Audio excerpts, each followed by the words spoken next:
Welcome and thank you very much for joining me for our recap of the 92nd Academy Awards. This to me is always one of the best nights of the year. I love the Oscars. I love celebrating the Oscars. Some years we get sad or angry, frustrated at the snubs and whatnot. Today we're only here to talk about who won, if they deserve to win. We're not talking about snubs or what we think is snubs. This year's ceremony was really great.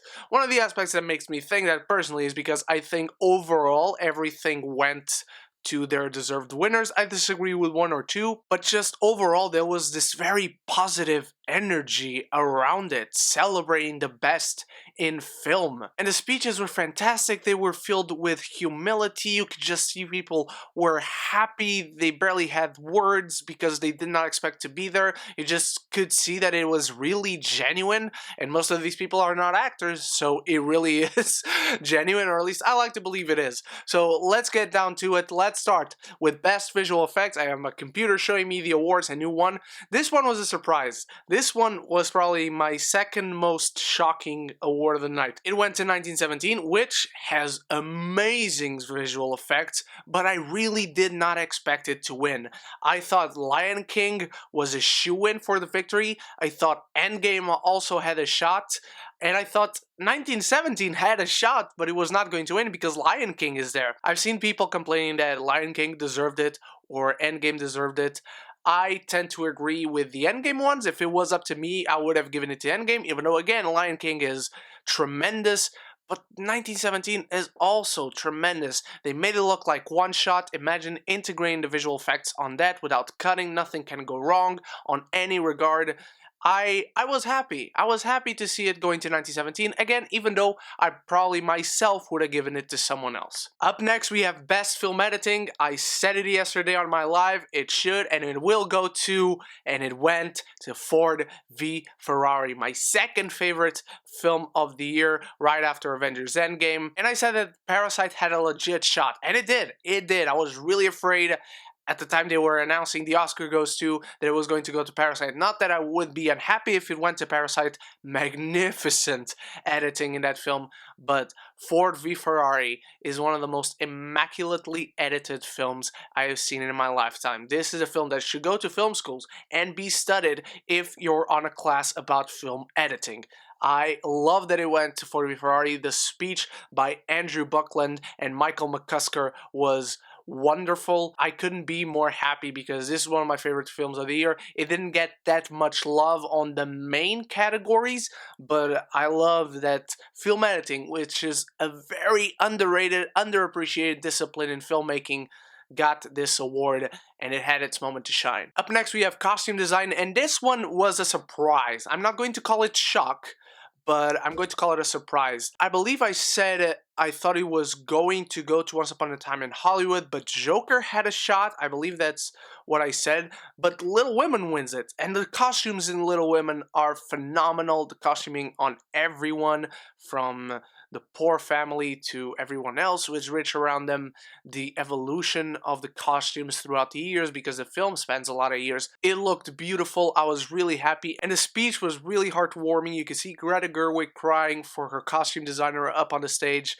I thought it was really beautiful. I was really happy. And for Best Makeup and Hairstyling, this was a shock. Yesterday on my preview, I said that Joker would win, but I said that Bombshell should win, and Bombshell actually took it home. How wonderful is that? I really did not expect it. This is a surprise, a really nice one. So good. Bombshell had fantastic makeup, again relating to people's ascendancy on the ranks at Fox News and whatnot, spanning as well several years. I thought it deserved it. I was so happy to see it win. Another great surprise at the Academy Awards. Best Costume Design and Makeup and Hairstyling. These two surprised the hell out of me in a very positive way, and they weren't the only ones. To no surprise to anyone, 1917 won Best Cinematography for Roger Deakins. I couldn't be happier. This dude is the greatest cinematographer of all time. And as I was thinking about it, I realized this is only his second Academy Award. How the fuck does that happen? The dude has been nominated 14 times. I really don't know how Roger Deakins has only won 2 Oscars. It's beyond me the times he lost, because this dude doesn't fail when shooting movies. Whenever he shoots a movie, that's the best shot movie of that year. I really was lost for words for a second yesterday, but I was just so happy to see him win. He won for 2049 a few years ago, and that was fantastic. Another worthy win, and he wins it again. Really happy for Master Deacons. Production design really surprised no one, and it deserved it. Once Upon a Time in Hollywood took it home. Really happy with this one.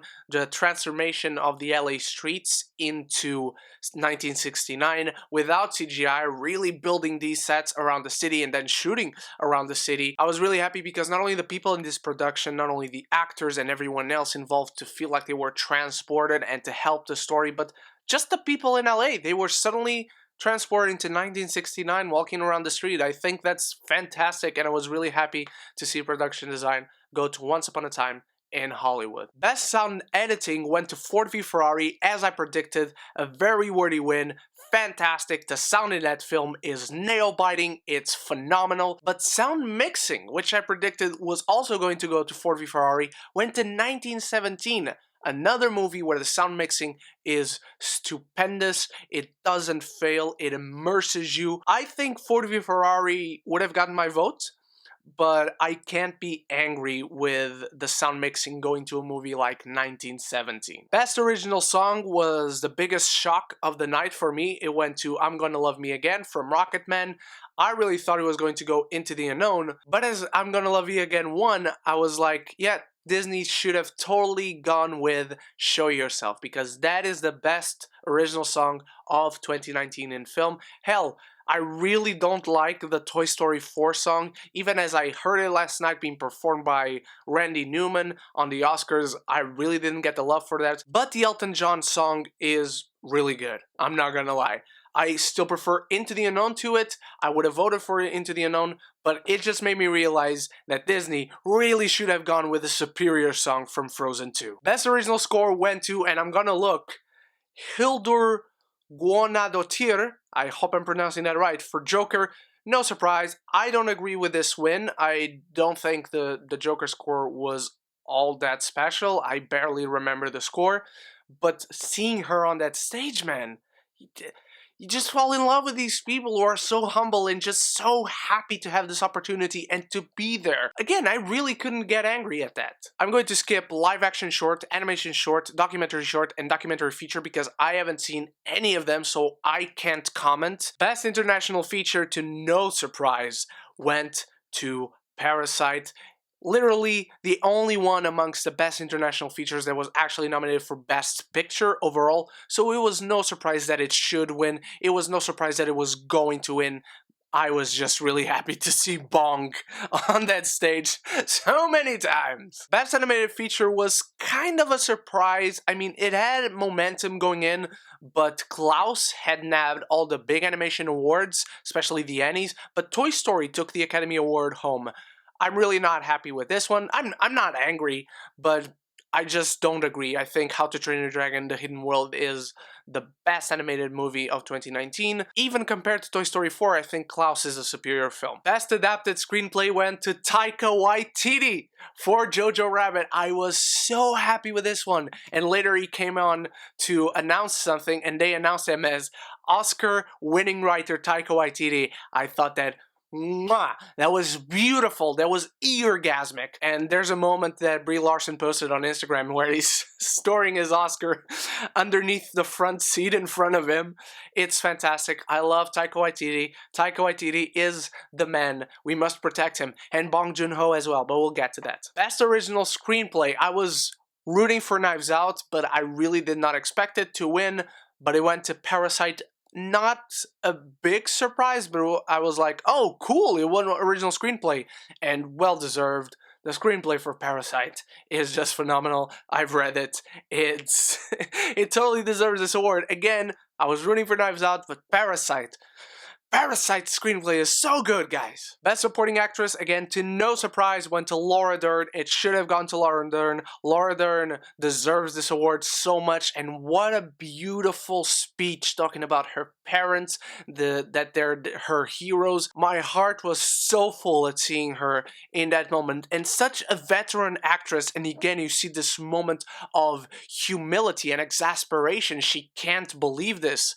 One of the best working actors for a while now, and she deserves to be up there holding this award. The first award of the night was given to the Best Supporting Actor, and to no surprise, it was Brad Pitt who won, and he gave a very eloquent and elegant speech. Just fantastic to see him up there. He mentions a really great thing that I quoted all over my social media, that is, look for the best in people. Expect the worst, but look for the best. I think that's something we can carry with us. And he ends up with one of the greatest speech closers of all time.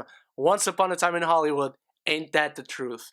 Love this speech. Love Brad Pitt. Absolutely deserves this award.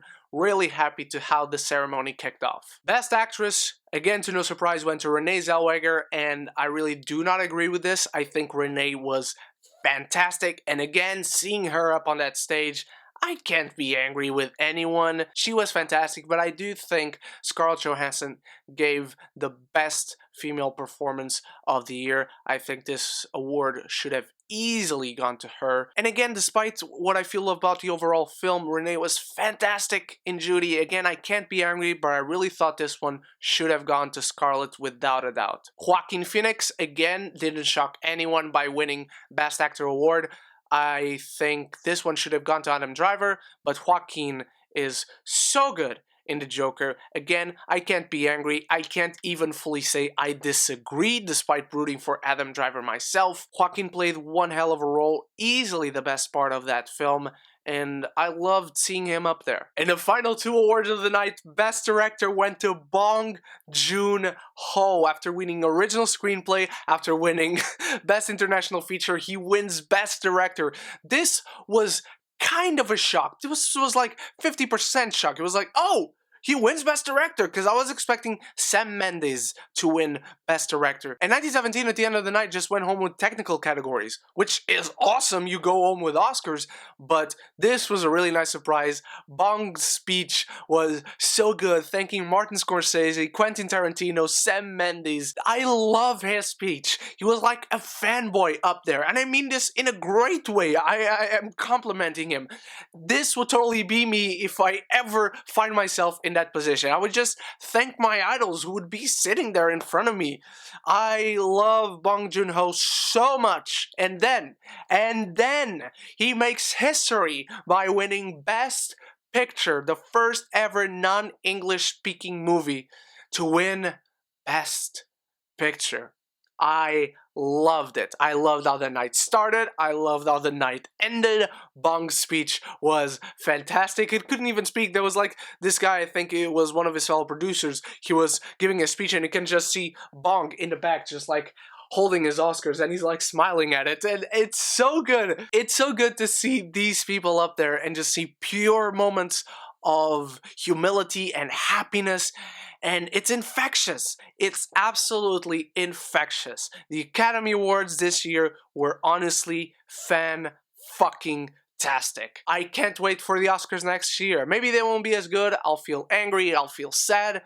But man, this is one of the best nights of the year because of this, because we celebrate what is good and what is great about film, and this year we certainly did that. So that's my epic fanboyish reaction and recap of the Oscars. What did you think? Did you agree with the wins? Did you not agree with the wins? Are you happy with the results? Let me know in the comments below, who do you think was snubbed and should have been at least nominated, if not the winner? Thank you so much for watching, my beautiful geekies. I'll see you later this week with my reviews for Underwater, Sonic the Hedgehog, and many others to come. So stay beautiful, stay geeky, and don't forget to subscribe and like, because it really helps me out. But most importantly, above everything else, forever and always, love each other and love the movies.